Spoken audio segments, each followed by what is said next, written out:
لازم يطلع منك تصرفات، كل تصرفاتك قدام الطفل وهو باصص عليك وشايفك، كل التصرفات دي هي هتكون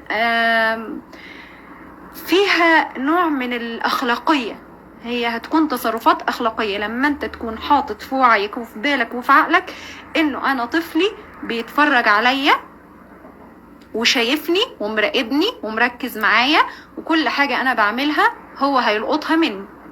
طيب ده هيخليني انتبه لحاجة مهمة جدا، كلنا هنتفق ان احنا نتفق مع بعض ان احنا هنعمل الحاجة دي مع بعض. انا لازم ازرع في ابني اخلاقيات، مبادئ، قيم. يعني ايه الكلام ده؟ يعني ايه ازرع جوه ابني اخلاقيات ومبادئ وقيم؟ يعني انا مثلا عايزة ابني يطلع انسان صادق بيكذب عليا. الاقي حد من الامهات تكلمني وتقول لي انا ابني بيكذب عليا، انا هتجنن، انا مش عارفه اعمل ايه في الكذب، وانا متاكده ان هو عمل الحاجه دي ومش عارفه اتعامل معاه ازاي، ومش عارفه اخليه ازاي يبطل يكذب عليا. طب هو بيكذب ليه؟ هو ابنك بيكذب ليه؟ اسالي نفسك السؤال ده، او اسال نفسك السؤال ده. اولا هو عنده حاجة مش عايزك تعرفيها، يا إما بسبب الخصوصية، يا إما بسبب إن هي حاجة هتزعجك، فرد فعلك عليها هيكون مزعج بالنسبة له، هو مش عايز يشوف رد الفعل ده، فما فيش ثقة في رد فعلك لما هو هيقولك الحقيقة، فبالتالي بيستسهل إنه يخبيها عنك. في الأول ممارسة الكذب عند الأطفال بتبقى نتيجة الخوف، ما بتبقاش نتيجة إن هو قاعد يخطط وعامل عليكي خطة وعامل كذب، يعني بيكذب بهدف الكذب. طيب هو جاله منين جاله كطفل ان هو يألف قصة ويكذب الكذب ده كله؟ خلينا نقول انه انا عايزة ابني يطلع صادق، فانا في لحظة من اللحظات في يوم انا متضايقة وتليفوني رن، فقلت له لما ترد قول ان انا مش موجودة.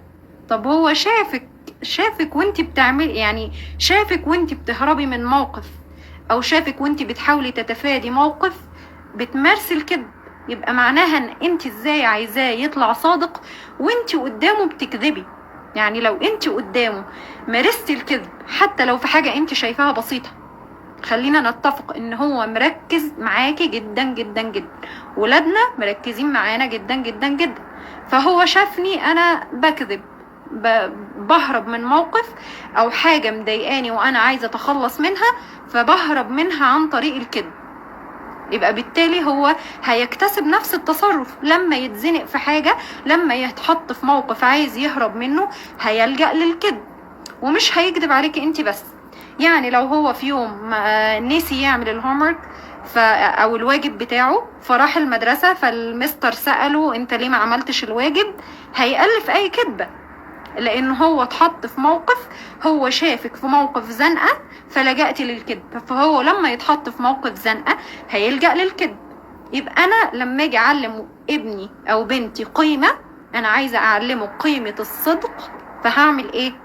لازم انا اكون قدوة لي، ودي هتبقى اولى الخطوات، انه حضرتك او حضرتك قدوة، حضرتك او حضرتك سواء اب ام مدرس مربي ايا كان علاقتك ايه مع الطفل، انه ما ينفعش انك تكذب، فاحنا مش هنكذب على اولادنا، يعني احنا مش هنكذب عليهم، هو الصدق اصلا يعني المؤمن لا يكذب، سبحان الله. يعني الرسول عليه الصلاة والسلام لما سئل المؤمن يفعل كذا، المؤمن يسرق، المؤمن يزني، كانت الإجابات واضحة وصريحة، وهي ليها عقوبة، الجرائم دي أو المخالفات دي والمعاصي دي ليها عقوبات، الكذب ملهوش عقوبة لأنه أصلا لا يجوز، يعني ما ينفعش ان احنا نكذب، فما بقاش انا بكذب وتتكرر قدام ابني المواقف وانا عايزاه يبقى صادق معايا، طب ما انت اصلا مش صادق، فليه عايزه هو يبقى صادق؟ يبقى هي دي نقطة القدوة.